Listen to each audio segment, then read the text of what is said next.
I'm going to go over some ground that you're familiar with because we've been, as you said, tussling about this. But, you know, to the broader community, essentially, I think so much focus has been paid, particularly in India, to the migrants, because visually you could see them moving across the country and their plight was awful. So everybody has really mobilized around supporting them.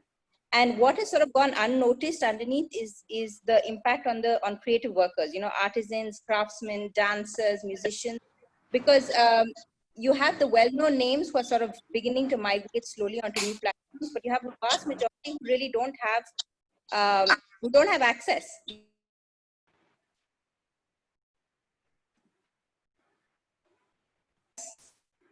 Hello, I got muted. Can you hear me? Yeah. I'm sorry. Could you just repeat that? So I said more than ever, it's important for us to recognize that, you know, there is no safety net in our country. But at the same time, and these are arts that we've treasured for so long that now more than ever, we need to be aware of the fact that we need to support them. So that's why now. Okay. Well, fair enough. But the thing is that, you know, I just read very recently that in the age band of about 25 to 38, in the organized age group, in the organized sector, more than 2.5 crore people lost their jobs. Okay, during this pandemic. Okay. Now that is a really, really hard fact. And given that circumstance, people would say, wouldn't the creative arts and the performing arts and the artisans and everything be a luxury to be promoting them and to be looking out for them when there are greater, graver things to look at? So I think it depends on how you define greater, graver, right, Smita? Like hello, can you hear me? For this is their main job, they have no fallback, right? It's not like if routes to market are gone for, say, weavers and tradesmen, right? Where is their daily bread coming from? So it's not that it's a hobby that you can just say.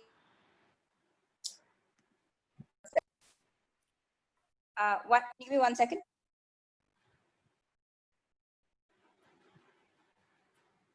Hi, sorry, it's playtime. So what I was going to say, it's Murphy's Law today. 1 second. Yeah, I know.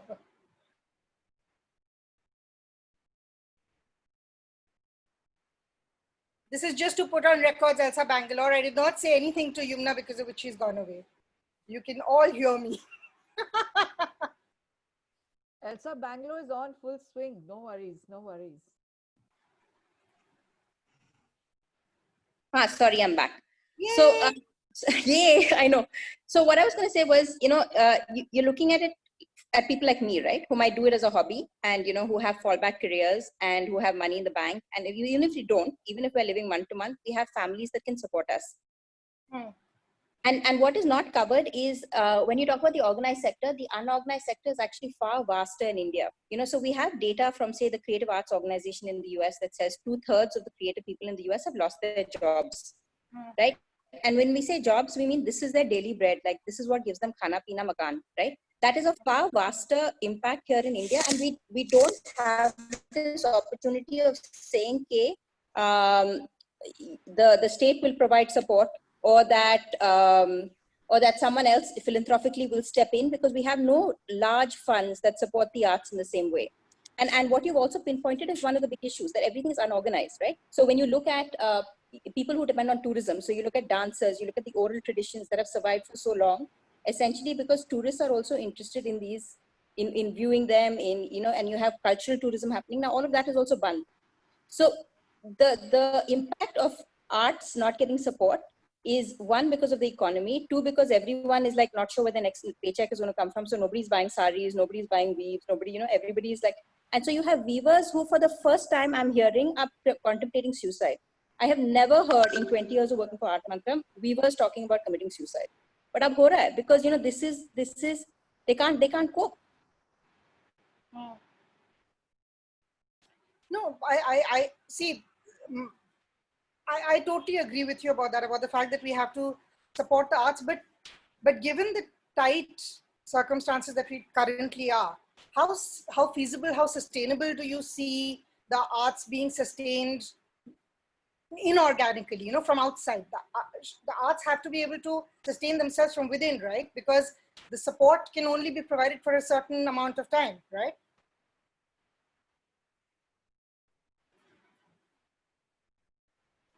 The arts has never sustained itself from within, right? You look at arts before, you look at like under various royal rulers, how it's always survived is patronage. Acha, by the way, Smita, I get super excited and I go very quickly, huh? So if I'm like racing, you need to tell me to stop. That's all right. I'm just playing the devil's advocate over here. You know where I stand about things, so therefore, please go as fast or as slow as you want. Right? So it's an issue of patronage. It's always been an issue of patronage, right? Like, I know you're a theater person. I've done the odd bit of theater. That without an audience, you know, there's no. Why would you do theater?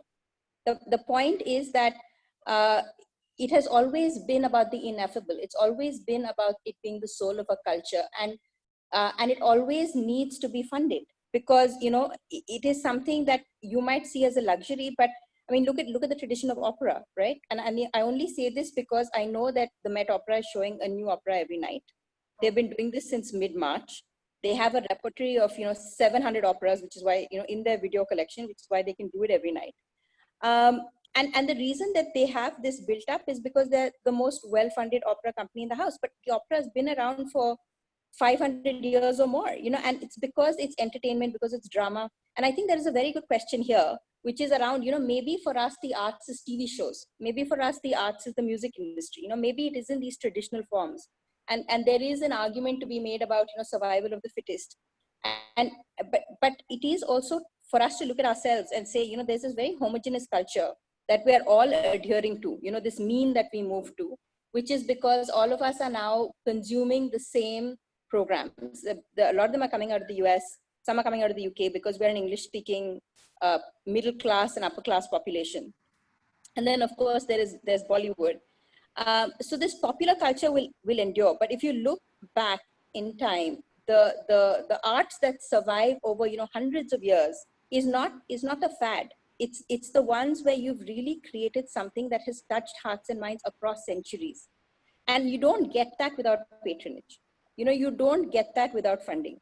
So if we don't fund, we will have our best artists going and being chaiwalas, because they think that their Madhubani art isn't good enough, and so they will also migrate to the city because they can't sell their art, and then we lose that tradition. But to argue this fact, like you've just brought up Madhubani.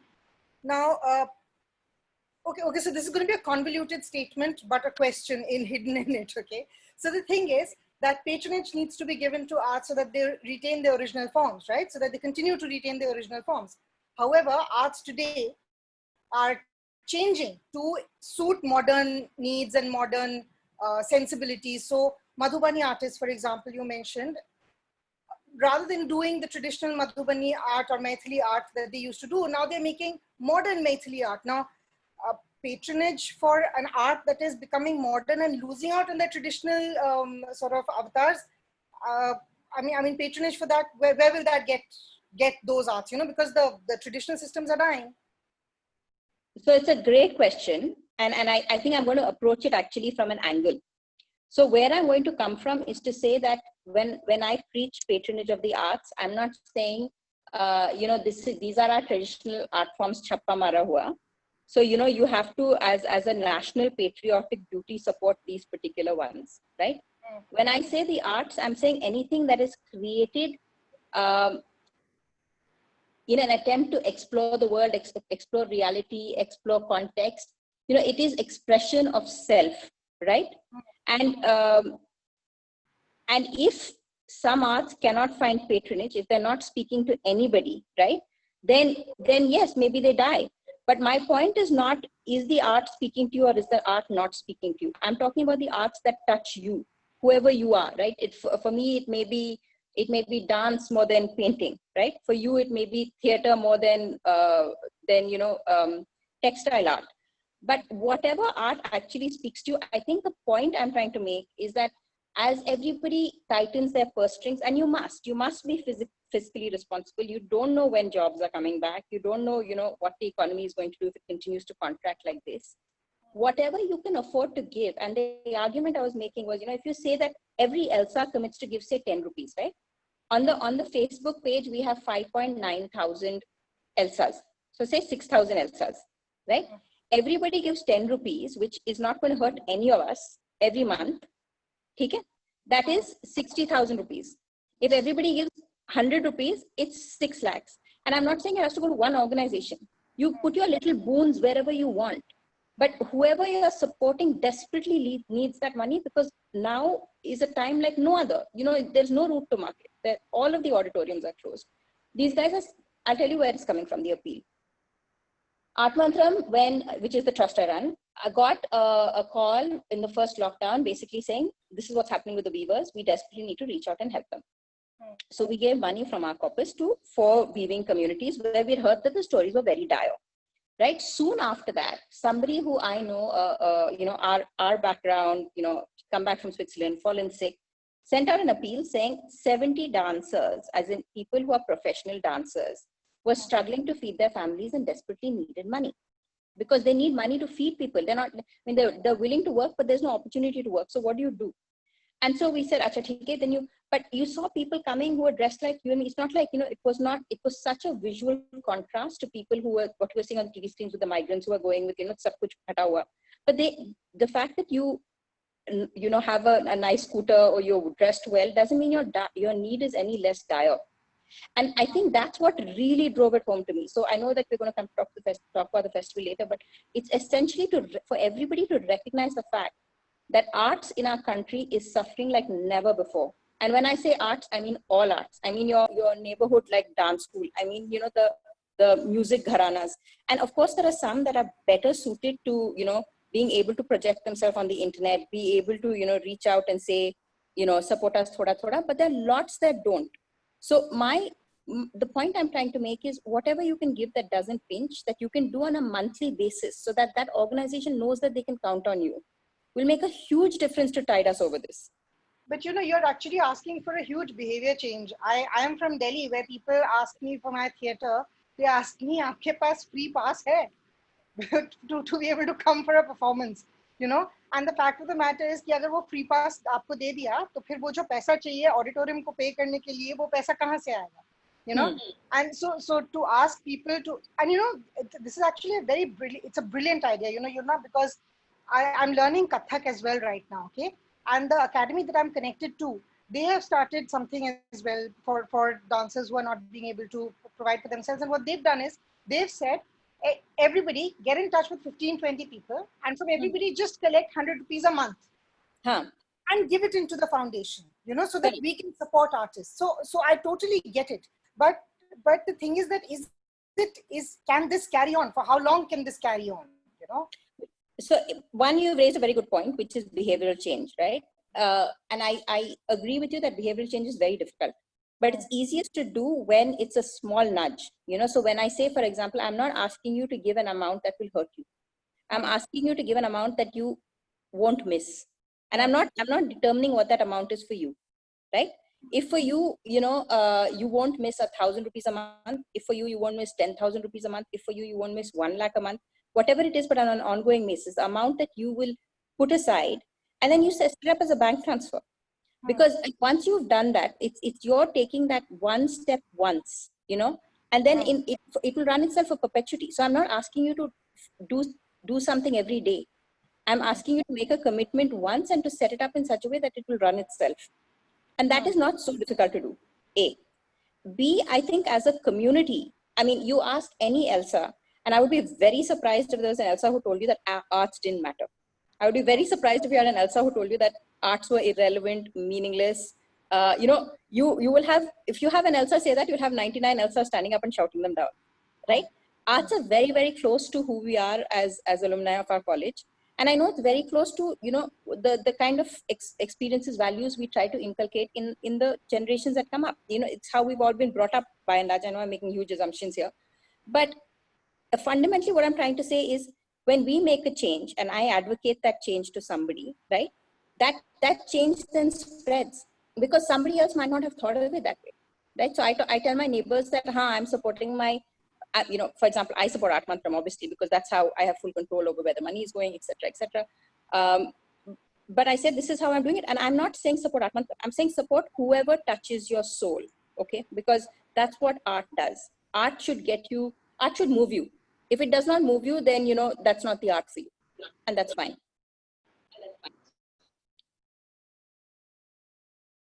Advocate and not telling you how I feel, even though you know over the past 2 days our conversations have sort of positioned ourselves. But I'm going to be the devil's advocate and ask you one more thing. Given this pandemic that has just happened, a lot of the arts that we're talking about are all arts that require performance and showcasing and being out there, you know, whether it's dancing or music or art. So given what has happened right now, how do you think any kind of effort to sustain them is going to translate in this phase? You know, how are we going to be able to sustain them when there aren't audiences that we are going to be able to perform to? You know, what is the kind of change that arts required to make during this pandemic? To, like you said, you know, you have to also move with the times. So arts also has to move with the times. So how can arts move so that they show themselves to be sustainable and just needing the funding to be able to carry on? So I think that's another great question. And you keep tossing me great questions. Thank you for all the gimmies. But I think fundamentally what the truth is that I think creative people are extremely adaptable. Okay. And I think that if this is the new reality, then they'll figure out a way to make it work. But that figuring out process is not instantaneous, right? You try something, it doesn't work. You try something else, it doesn't work. There are no platforms that are currently perfect for anybody in the arts to achieve what was being achieved before that was in person. So we need tech to catch up. We need artisans, performers, musicians to catch up. And that's a process. So yes, while I'd like you to give to the arts in perpetuity, I think it's particularly important in this transitory period, you know. Either we go back to what it was earlier, or this is the brave new world, right? And if this is the brave new world, then let's not make sure that we lose all our best artisans while they try and swim across these, you know, cyclone waters, right? So that would be my answer.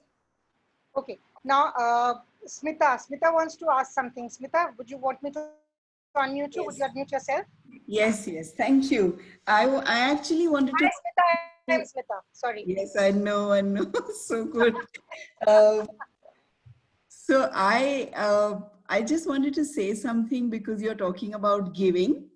And in Sampark, we have been doing a lot of work for migrants, but also we've made this partnership with Art Mantram for the simple reason that, you know, these artists are not visible and nobody knows. But the moment we put up that financial product for Art Mantram, saying please contribute to artists, immediately contributions started coming.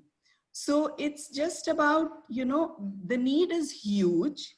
We can slice people who are needy by any category, whether migrants or daily workers, or the number of private schools that are not small private schools that are not paying their teachers. And yes, the teachers are asking for 1,000 rupees of, you know, dry rations. So you can slice them by any which way, not just art, and the need is huge now. So I very strongly endorse the idea of everybody giving one little amount, whatever amount that is, for not one but many causes on a regular basis. I just want to share a couple of lines from a poem that gives this thought. जिसकी गागर खाली देखो, जिसकी गागर खाली देखो, चाहो तो 2 बूंद डाल दो, अगर प्यासों में अपने और परायेपन का भेद उठाना ठीक नहीं है. How lovely. Right? How lovely. Very nice. That's so lovely. Thank you, Smita. Thank you. Okay. That's so lovely.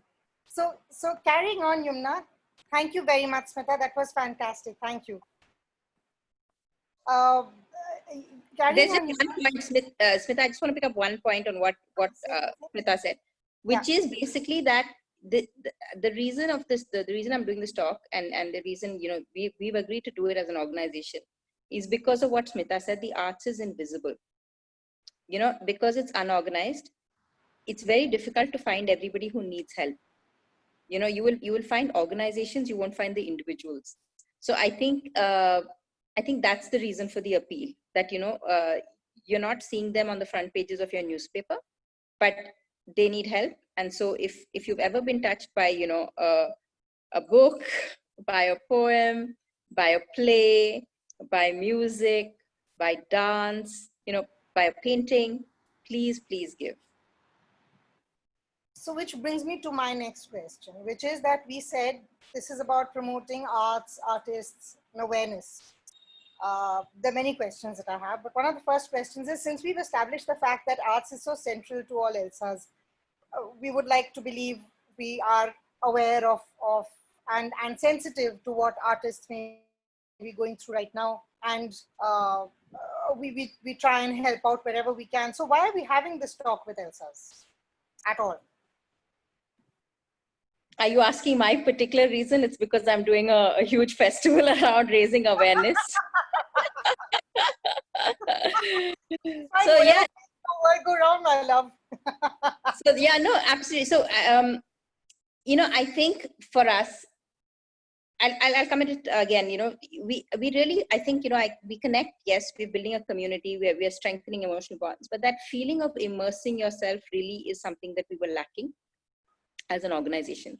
To wallow in days of just a festival, right? We were missing festivals. So we've put together a festival, and how it ties into to what you asked me is that it's very cause related. So it is about shining the spotlight, saying the arts need support. Please support the arts. If you want to, give to whoever you like. If you want to give to Art Mantram has complete transparency around how we're funding people, who the money is going to. It's usually not money. It's things like dry ration kits, as Smita said. And in fact, we've even set up a vertical with Smita's organization, Sampark, where people can give. You can give directly to us on our website. But the festival is two-pronged, to be honest. It's not just a fundraiser. It is also to speak to your part of your soul that is missing connection, that is missing wallowing in good poetry. So we've got all of these fantastic poets who are coming together.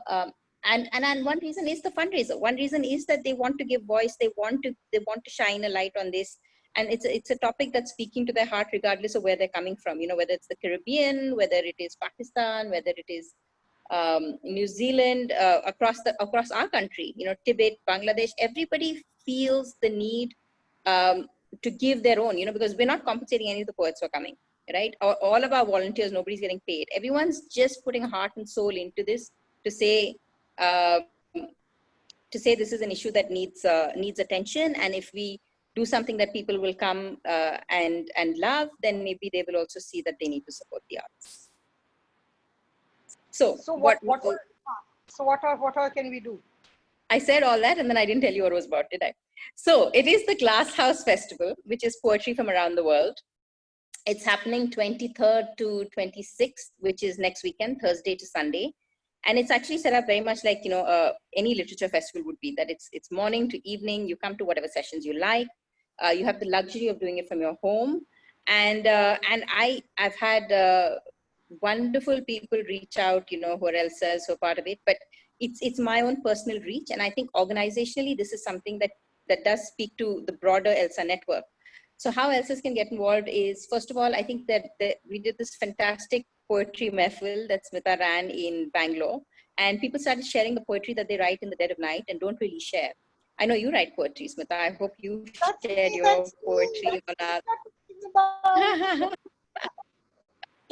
Yes, so we've got Smita's poetry on our poetry wall as well. Please go, love it, love it, love it. So we've got this poetry wall up. We've instituted one of India's largest poetry awards. It's a first prize is 20,000. Second prize is 10, the third prize is 5,000. And that deadline we actually extended because of the stock. Because the stock is on Friday and we wanted to keep it open for ELSAs. The deadline is Monday. There is a reading fee per poem, which is $199, all of which is going into our COVID fund. So it's not going towards any admin cost or anything like that.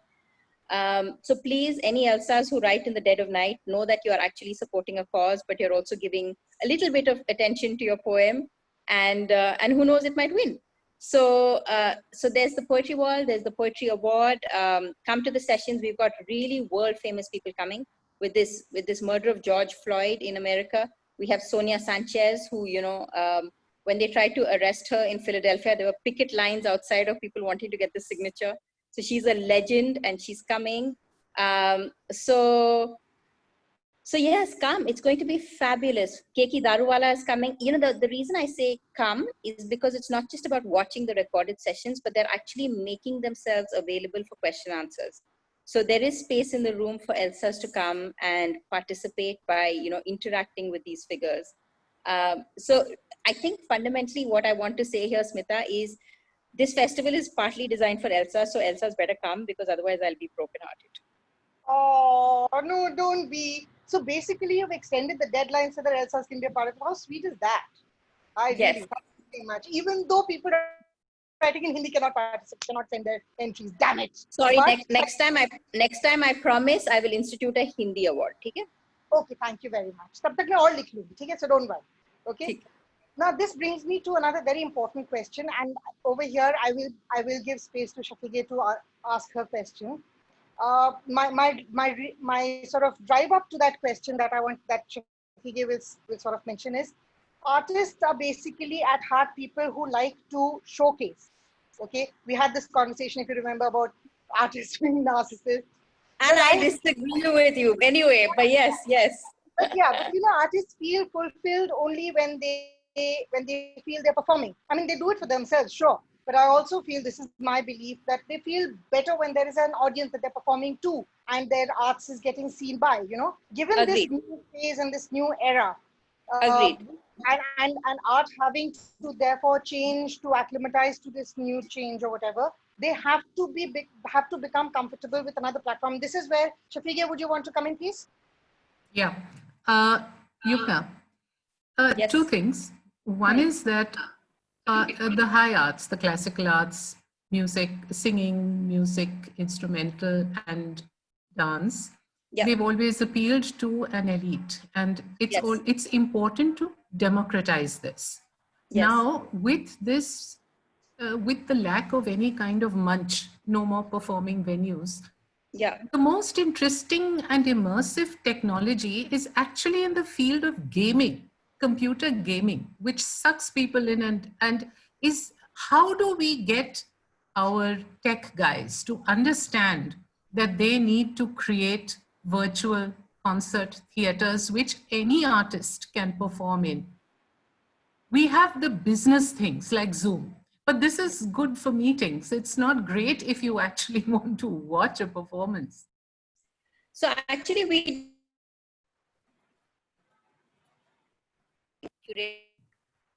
What calls every 2 minutes despite my telling everybody I'm not available and I can't go on airplane mode. Anyway, so what I was going to say was, I think that's a great question, Shafiqah, and I think the answer is that we're not there yet. But I can point at platforms that are trying to address this and have been, to be fair, trying to address this since before COVID. But you know, they aren't there yet because the money isn't necessarily there in the same way that it is for, say, businesses, right? So you look at WebEx, you look at Zoom, these guys are like Google Meet for that matter, all far ahead. But it is going to come. So if there is there's an Indian organization called Play to Me, which tries to provide stages for Indian artists where they can perform. That is one way. You know, I don't like the interactive element. I think they also acknowledge, they will tell you openly that, you know, we're working on making this much better. And Parul, I can see a thing about an audience actually, you know, completes it. And that is the point, right? How do you do this energy exchange when you're by yourself in a room? How do you put a play together when you're by yourself in a room? How do you create a dance performance when you're by yourself in a room? And maybe the answer is you can't. Maybe the answer is you change audiences' sensibilities.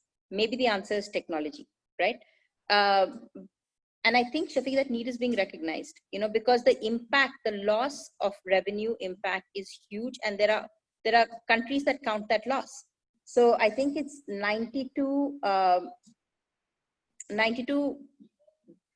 million that are being lost in the UK this year because of the performing arts.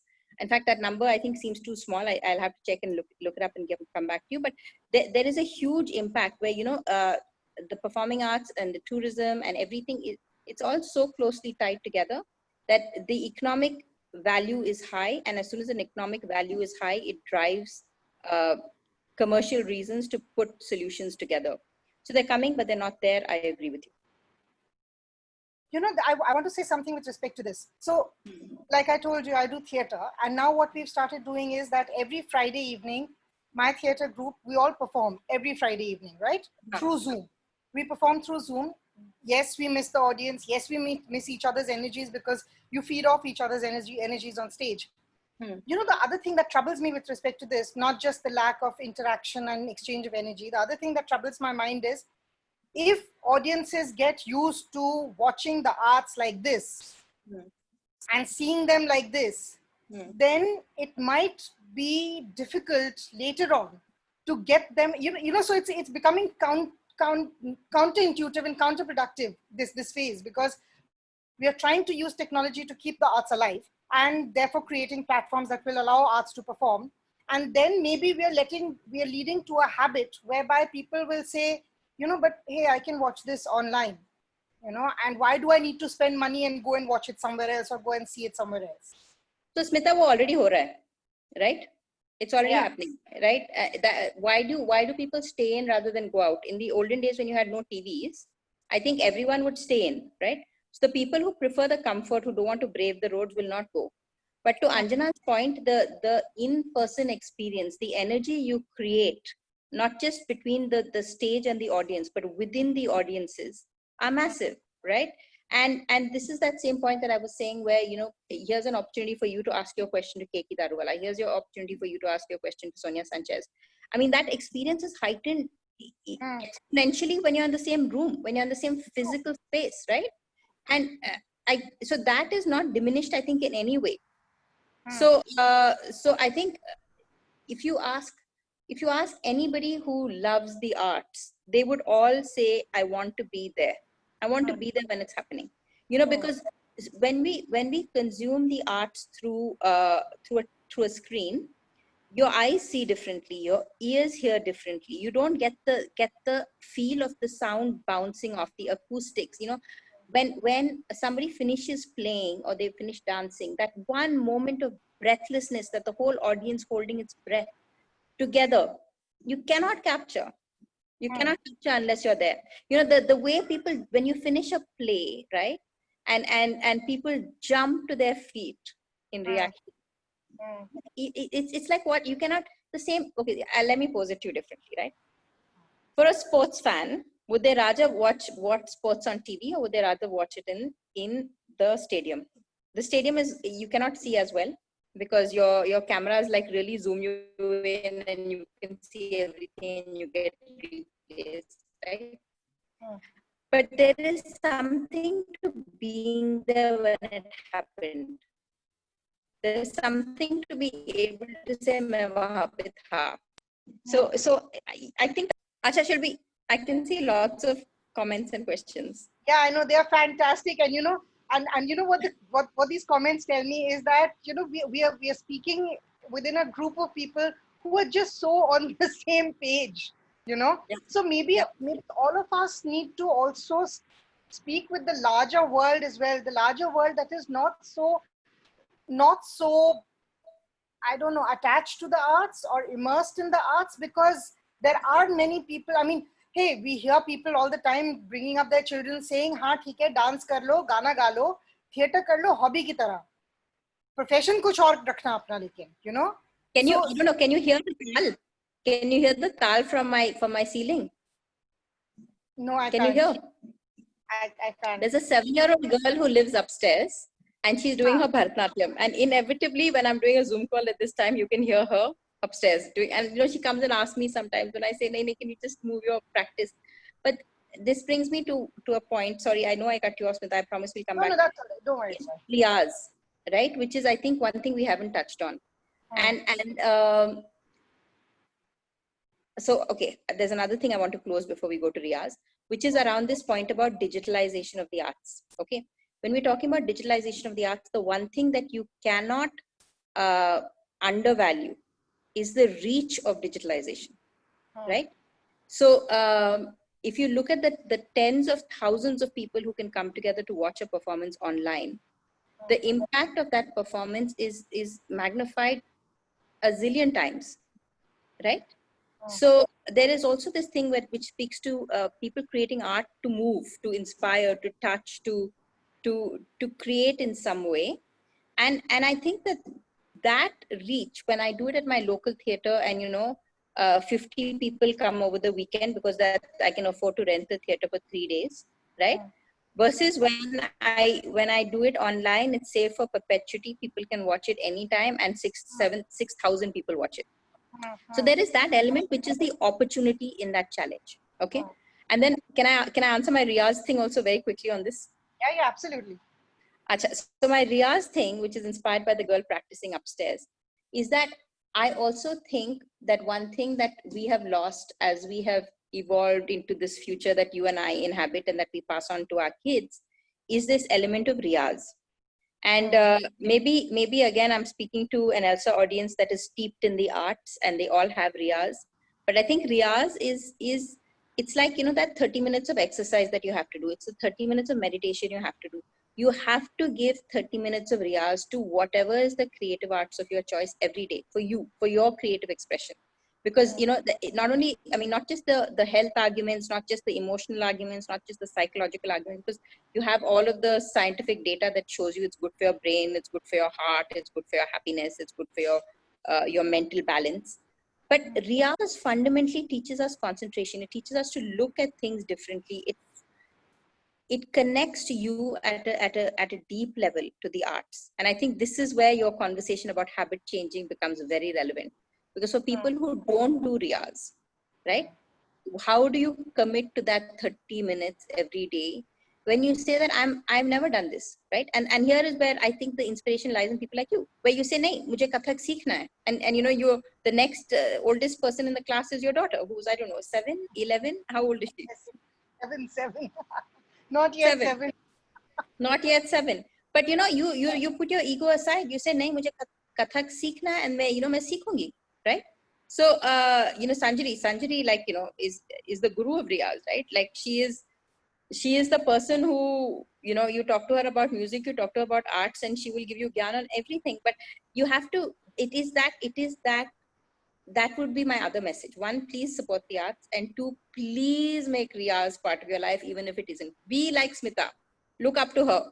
Take a class in something you're interested in. You can do this in your living room. People are now giving Don't say look up to Smita. Say look down at her. She's 5'1". Look down at Smita. She's 5'1". There is nothing to look up at. No, one of the big things that we're going to face as a population is we're all living longer. As we live longer, we have all of these old age diseases like Parkinson and Alzheimer's and whatever else, right? And it has been neurologically proven that as you learn something new, as you push a boundary, your brain creates new connections between your brain cells. So the neurons that already exist, are full grown, and then we don't make new ones very easily once we're adults. But it is possible to forge new connections. And this forging of new connections is what keeps the brain healthy, right? So for your own good, for my own good, we should all be doing Riyaz. Okay. Absolutely. Inspired by my upstairs neighbor. I think Binu would like to say something. Binu, would you like to say something? I can't see your video though. Hi, Binu. Yeah, hi Yumna. I put my question there. It's part of my question, but I feel a lot for the visual art, for an artist who actually takes a paintbrush or a pen or a whatever and transfers his. What about some of them? I'm sure a lot of them are not in a very, it's expensive also. And do they have the money? Do they have the funds to even now paint, draw?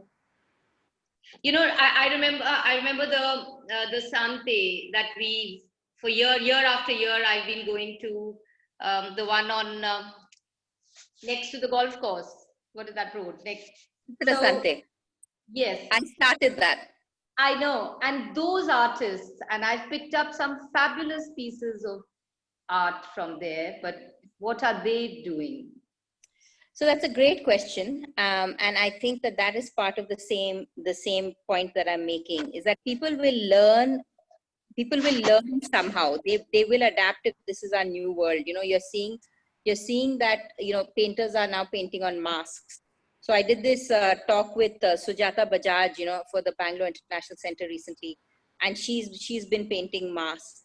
So and she's she's a world reputed artist, right? I mean, she's doing it just to show that masks are something that you should do. But people will move to new mediums. We had Kambar, who's one of our artists, use this platform that I was discussing, Play to Me, where he did a session that was essentially a demonstration. So it's kind of like, come into my studio with me and I will show you how I paint. And he painted a picture. And this is something that we would ordinarily do in Cubbon Park. Cubbon Park, Smita, is a big park here. Between 4 and 6 times a year, depending on the weather, Art Mantram brings younger artists who are not established out to paint in public, right? And so the public interacts with those artists as the art is being created, and then they can pick up the art, and there's usually like music performances and poetry readings, and all of it happens simultaneously. And what do you do when you're not allowed to gather like that? And what we're doing is trying to find these new ways. And I agree, Pinu, it's not perfect. And the other thing is, how do you bridge while people figure out how to make things perfect, right? And this is where support becomes really important. Because this is the helping hand. Sorry. I also think that if you look at it positively, look at the whole pandemic positively, this has also shown us how the arts are not contrarian to using technology. They're not averse to it, and they can actually adapt to technology. So now technology also has to step up. Yeah. And give them something that arts can use, because artists have shown that they're using technology in its limited sense also, because it's not sensitive to the arts. Now technology has to, if they're using AI and everything, they ought to be able to also formulate something that is sensitive to the arts and its sensibilities, And sorry, that figures come back to me because I've verified it, which is that the UK creative industries face a loss of 74 billion pounds, right, in 2020. And the only reason we can't put a figure in India, but it's there. There is a huge economic loss that is happening. We just can't see it. Obviously. So it's not कि ये hobby है, Smita. This is where I push back. Absolutely. No, I totally agree with you. You know that. I'm talking about the mindset that looks at arts as a hobby. कि चलो ठीक है, dance करती है, गाना गाती है, लेकिन actually आप करती क्या हैं actually में?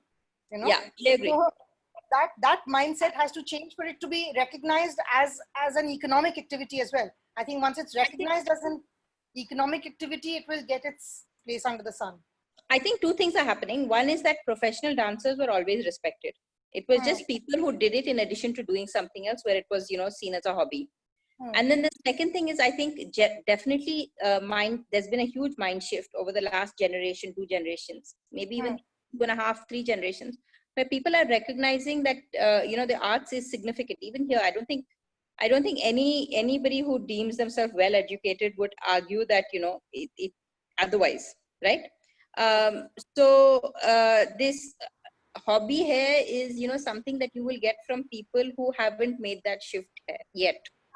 And I think that is diminishing. I agree. I think we should start winding down now because it's 5:51. Of course, I'm inviting everybody to please say what they want to say. Before that, I want to thank Smita for her poetry, which she shared with us, that it's a piece of poetry that's an extract from her father's poem, Dr. Rawat's poem, which just makes it that much more special. I think that's fantastic. I've just got a message from Anjana, and she says, I'm inspired by all you guys to restart my writing. And I hope you do, Anjana. All the best. Please pick up that pen and please start. Is there anything else that I'm missing? There was one thing that I saw that said, please tell us information please about share the details of how one can send in an entry for this poetry festival. Type of poetry, length, topic, who to send it to, how to pay for an entry. ELSA's abroad, then how can she pay to send in her entry? Okay. So basically, I am founding director of a trust called Art Mantram, which has fundamentally always promoted art, artists, and art awareness. So our organization is www.artmantram.org. You can go there. Currently, the page is, we have the festival, Glasshouse Festival, poetry from around the world has taken over the website. So you'll find all your information there. You'll see films that we have curated films, which are poetry on film. You will see the glass wall link where Smita has already shared her poetry. Thank you, Smita. you'll see the link for awards where, you know, the deadline is extended only for you guys. So please, I hope you take advantage of it. It's artmantram.org/awards if you want the direct link. And also because it's an online festival, it's where you can watch every session as it happens, starting Thursday afternoon, finishing Sunday night. You know, I'm very open to people who disagree with each other, all being in the same space.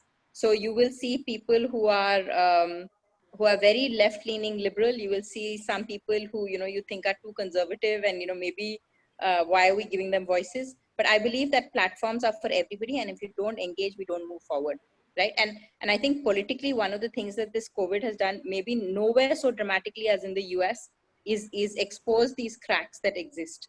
So I'm hoping that we come together, because without dialogue between differing viewpoints, we never go again.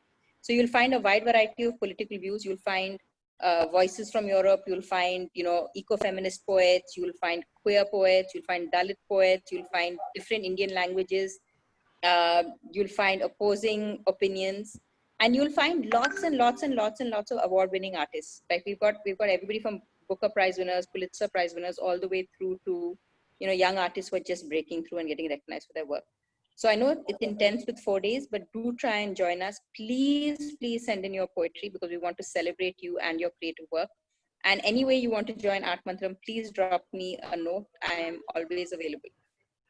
Thank you so much. I have also shared the link on the chat for anybody who wants to access it. And is there anybody who wants to say anything? I'll just say one other thing. ELSA is officially collaborating with the festival. So I had a slideshow that was prepared, but we moved machines. I will make that available. It will be put up on the Facebook page. Smita, is that okay? That says how ELSAs can participate in the different ways. Absolutely. And then, you know, you can get all details there also. Absolutely. So since nobody wants to say anything and we are all in agreement with each other, I would like to thank you, Yumna, for this conversation. I've had the greatest, after a very long time, I've had a really good conversation over the past 2-3 days that we've been, you know, talking into like the dead of the night, 11:30 at night, and chatting on WhatsApp with our posters and everything till 1:30 in the morning. It has been amazing interacting with you. I felt like I found a soul Mate. traveler, an artist. So fantastic having met you. Fantastic having had this conversation. I don't know what you got out of it. I got a lot out of it. Just being able Smita, can I say something, please? Yes, I was course. mute. I didn't realize. Yumna, it was a lovely talk. Really enjoyed it. During this lockdown period, have just found that I can do poetry. Have written around 15 poems in Hindi. Have been recording and posting them on Facebook. They're very simple kinds, not that Shuddh Hindi, but yes, something that people can understand. So I'll surely share one of them with you. Fantastic. Thank you so much. Let me please tell you, there's this woman who's gone viral, Rupi Kaur from the US, and you look at her poems and they're not conventional. They're so simple. They're so, you know, someone would say these are just, you know, kisne kitab mein likha hua hai, just, you know, why is it being published? But it's gone viral around the world. So please share your poetry. You don't know. See, only you can say what you're saying, right? And Yeah. you don't know who you're touching with what you're saying. So So nobody I've been jumping to different topics. It's about my school, it's about my sister, about my parents.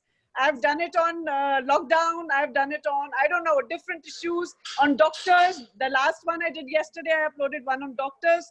So I would definitely, would love to share that. It's such a good feeling. And this is a talent that I just found out I had during my lockdown, my positivity during lockdown. And I love to paint. And yes, it's a hobby. It's not a profession. I'm basically an educationist. I taught in DPS Arkepuram for 12 years, not working for the last couple of years, but I do painting, watercolor on paper. So fantastic. Lovely. lovely to hear you Archana. guys. It's always good to be connected to people who are into art. Archana, Lovely. I So think pleased to finance meet is you. what has kept us alive through the pandemic. I agree. And I genuinely, So true. I'm not saying it because we're all like-minded people here, because look around, we all would have gone insane, stuck in the house, if we didn't have the arts with us, right? I mean, Yeah, that's Definitely. It's a stress buster, Sanjari. I feel you just don't realize how many hours just pass by, whether you're doing your poetry or you practicing your theater, dancing. That art definitely is a stress buster. So I think that's a lovely thing to do. And we have to keep that alive. Simple, you know. Sure, sure. Acha, can I just make one announcement before we close? Yeah. Ek announcement just jaldi, because I think that we may start losing people. Do So we- tomorrow there is Flow of the Feminine by Vandana Kohli. It's open to all ELSAs. The link should be there. You need to register for the session. It's at 4 o'clock. So it's going to be a fantastic session. Vandana Kohli is a lovely, lovely filmmaker, but more than that, she is such an intelligent person. I'm really looking forward to the session. I encourage you all to sign up. And before I hand the mic back over, I will say that thank you so much to Smita. As she said, she very diligently in the middle of the night would be, you know, sort of saying, is this okay? Or do you not like it? Or, you know, what's happening? Smita, I'm so sorry for bothering you so much. And thank you for giving me the space. And thank you for being in conversation. And thank you to the National EC, who are all wonderful. I know Parul's there. But also my heart goes out, as always, to my ELSA Bangalore family, who are in support all the time of all of our dreams. Thank you all so much for coming. Vandana, Neelu, Anjana, Sanjari, Madhu, all of you. Yumna, are the wind you beneath have our somebody wings. very special here today. It's Ishita, Madhvi who is is Ishita also here. She doesn't come for shows, for these Zoom sessions, and she also has an art trust. So, you know, I mean, at the end of the session, but I think some other day we'll have a conversation. Where's Madhvi gone? She was here I too. saw I know, Madhvi Kukreja. I saw Madhvi Kukreja. Yes, Ishita, we are waiting to hear you. Yeah, I'm hearing it all. But I seriously don't think that the live shows will go away. We will find a way around it, because it's like saying nobody will go for a holiday ever again. I mean, does that sound sensible or real? Very sensible, Ishita. You got it bang on. Yeah, I agree. Yeah.